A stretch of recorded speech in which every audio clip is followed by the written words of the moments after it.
From Wish TV and the All Indiana Podcast Network, this is the Daybreak Drive-In Podcast. From Wish TV, I'm Derek Dennis with your News 8 Daybreak Drive-In for Thursday, April 16th. New curfew hours for teens could be on the way in Indianapolis after a vote by a city-county council committee. A mass roundup of suspects with warrants in Johnson County, the target, drug dealers. And members of a national fraternity read to school kids on the city's west side and donate something special. Next.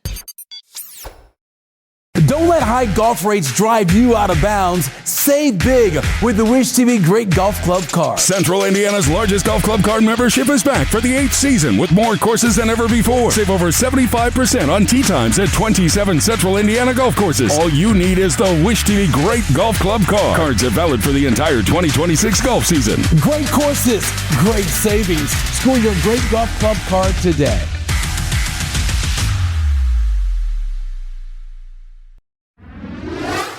A committee with the Indianapolis City County Council voted to update the city's curfew for teens. Councilors voted 9-1 to move ahead with their recommendation to set the teenage curfew at 2 hours earlier. Under the early curfew, those under 15 must be home between 9 p.m. and 5 a.m. Teens 15 to 17 years old must be home between 11 p.m. and 5 a.m. Sunday through Thursday, and between 1 a.m. and 5 a.m. Fridays and Saturdays. IMPD Chief Tanya Terry is backing the proposal, citing a troubling rise in youth violence. She says youth shooting victims are up 22% in the first quarter of this year compared to last year. The full council still has to vote. Targeting suspected drug dealers. Investigators say the collection of warrants started several months ago. Each suspect is accused of selling drugs to undercover officers. Yesterday morning, investigators set out with 31 warrants split between the Johnson County Sheriff's Office, Franklin Police Department, and the Marion County Sheriff's Office. At least 22 people were arrested. 4 of them were already in police custody. A federal judge has blocked a new state law that bans student ID use for voting. The ruling opens the door for students to continue to use their university-issued ID card to cast their ballot, but election officials are saying they could have used a little more warning about the change. Officials say student IDs have to have certain information for voting, including a legal name, a picture, and an expiration date, and it has to come from the state of Indiana. That means IDs from state institutions like IU and Purdue, but not from any private schools. A big day Wednesday at Lew Wallace Elementary School on Indianapolis's west side. Members of Alpha Phi Alpha Fraternity Incorporated spent the morning reading to school kids and donating something special. I was there as a member of the fraternity myself and representing our sister station,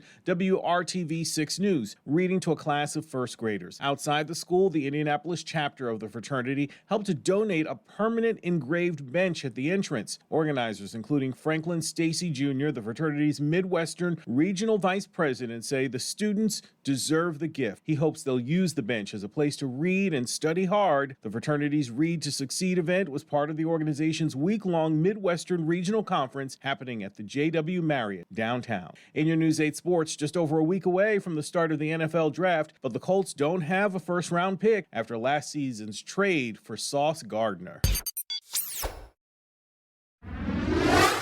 Your forecast from Storm Track 8, slightly cooler air on Thursday with a good chance for widespread showers and a few thunderstorms, highs in the mid to upper 70s. From Wish TV, I'm Derek Dennis. Be sure to like and subscribe for your daily news updates from Wish TV on the All Indiana Podcast Network. This is the Daybreak Drive-In Podcast, a Wish TV News 8 update on demand. For even more on demand and on the go, connect to Wish TV on Facebook at wishtv.com and on the free Wish TV mobile app. Thank you for listening, and be sure to like, subscribe, and follow this podcast for updates every weekday morning on the All Indiana Podcast Network and wherever you get your podcasts.